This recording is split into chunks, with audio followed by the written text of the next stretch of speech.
Let's take the second part of this paper. I have had this idea lying on my homepage for years, so I'm going to use it right here. I made these small cards and I made a special print out file for this, so you only get the cards if you want to print more of those.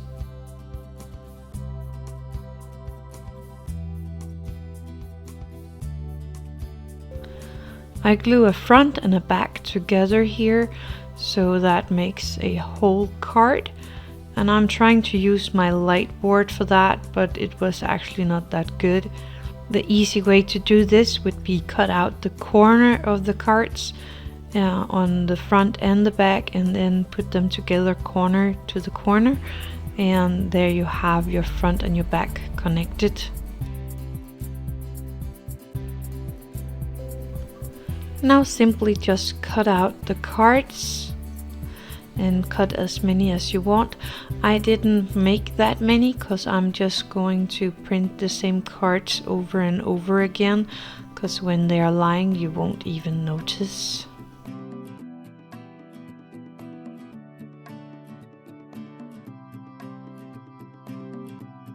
You could have them lying around on the table just like they are, or on the floor in your dollhouse. That is actually really pretty, but I'm going to make a tiny card house here, so I'm just going to show you how I glue that together.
Here it is, all done. and you can put that on a table as well, together with some of the loose cards if you want to. That's all for this little craft. Thank you for watching, and happy crafting!